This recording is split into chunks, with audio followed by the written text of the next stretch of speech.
l'e-commerce, c'est 51 milliards d'euros dépensés par les Français. C'est 34 millions de Français qui achètent sur Internet.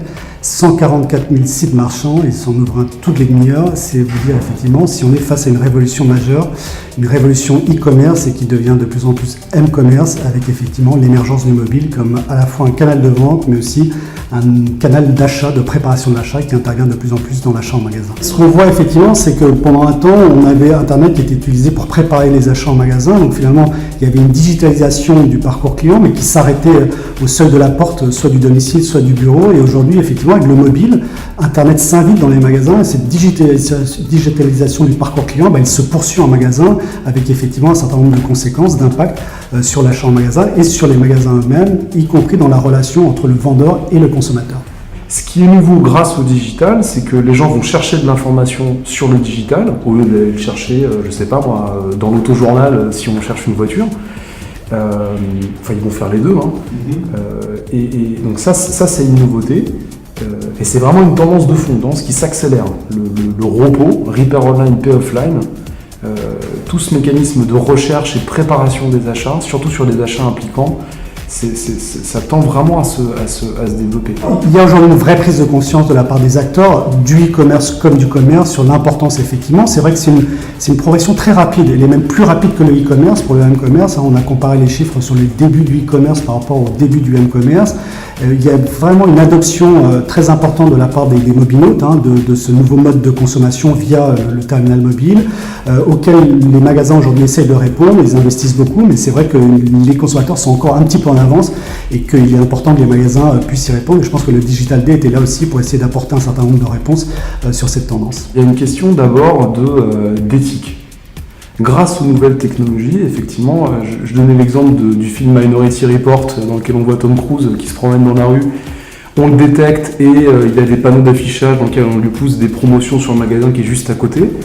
On est à deux doigts de pouvoir commencer à opérer ça, techniquement parlant.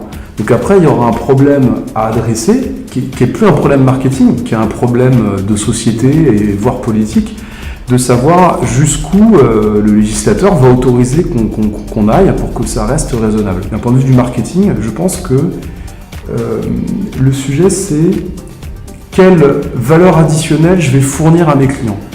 C'est ça le vrai débat. C'est pas Big Brother où je te traque plus ou moins, c'est pas ça.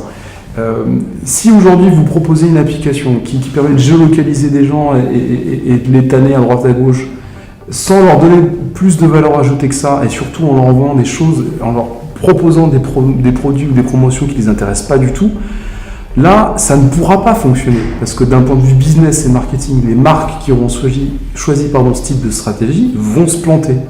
Elles vont se planter parce que les gens ne vont pas suivre. Donc c'est pour ça que l'enjeu, en tout cas d'un point de vue marketing, et je mets de côté l'enjeu éthique, c'est de trouver des applications, des dispositifs qui vont apporter des choses aux gens.